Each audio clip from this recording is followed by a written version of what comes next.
I talk about that in terms of like our information environment a lot. You know, the average person who's watching, let's say, 4.5 hours of television per day, which is the average figure, which is hard to even imagine people watching that much. That means half the population is watching more than 4.5 hours per day. But the average person is living in an information environment which is really strange environment. And it's a gigantic changeover from the way the world used to be. And I can remember when I was a child, for example, I lived in a suburb. Well, it was actually kind of rural to begin with. Then it turned into a suburb later on. But it was pre-television. And I can remember coming home and having nothing to do. And so I'd play with the dog, or I'd go out in the backyard. And eventually I would sink into a kind of a boredom, you might say, or a sort of like nothing to do. And so that bottom space of nothing to do was in some ways the root of creativity, because it's from there that you say, well, I'm going to do something now. I think for the most part now, people, and children in particular, will just flip on the TV at that point, or music. And once you flip on the TV, then what you're experiencing is light going into your eyes and into your brain in the form of images. The images are moving very, very rapidly, and they're changing very rapidly. You may see 20 or 30 edits in an average minute of television viewing, so the information is constantly changing. There's been a lot of research on how awake you are during that experience, and mostly, for the most part, you're in a relatively unconscious mode. The measurements usually call that alpha, which is a kind of a non-participatory, accepting mode. That's the only way you can really watch television, because if you're in an active mental mode, you really can't let these you'd interfere with the process of receiving the information too much, and you wouldn't get the information. Active mental modes are more associated with reading or conversation or doing things. And it's you couldn't read and be an alpha, for example. That wouldn't work. You have to be in what's called delta, or is it beta? I can't remember now anymore. But anyway, so the child, let's say, sits for very long hours, receiving information that's sent from somebody else thousands of miles away, very rapidly moving information field. And there's been a lot of research on how that causes hyperactivity among kids. People are wondering why there's so much hyperactivity now. And the researchers find that process of receiving rapidly moving information, especially when the information may be violent information or, in other ways, intended to be stimulating information, causes what's called a fight or flight reaction, where you want to react to what you're seeing, but it's television, so there's no point in reacting. So you pull back from the reaction, and then you want to react, and then you pull back, and you go back and forth on this wheel of action-reaction.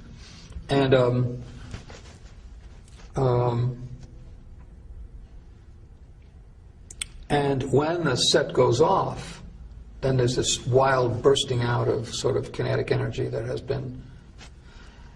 And the set goes off, and you're no longer living in an information field which is moving very rapidly, and your mind is no longer receiving these constant images. The room is just there. It's just there. It's just nothing is really happening.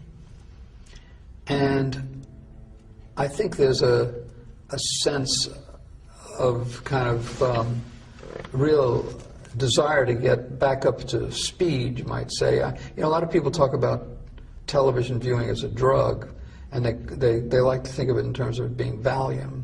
But I really think it's speed, because what happens is you're pacified when you're viewing it, although your nervous system is reacting back and forth. But when the thing goes off, your nervous system is still reacting, but the information field has stopped. And so in some ways you have to get your system back up to speed. So then you go outside, let's say, and all the cars are moving fast, or you've got a Walkman on, and that's speeding you up. Or if you go out into nature, though, if you go out onto nature, it's barely happening at all. You know, it's very hard to experience grass growing, or to see the interactions of nature if your whole internal system has been sped up. So I think that for a lot of kids that becomes a very uncomfortable experience, and so they sort of have to get back up to speed and back to the machines, back to the speed, and so TV set goes back on, and it's used in that way as a kind of drug. So I think what's happening is that television viewing for children, and I think to some degree for adults, is a training for more hyperactive lifestyles and hyperactive informational systems, and for speeding up the nervous system and speeding up.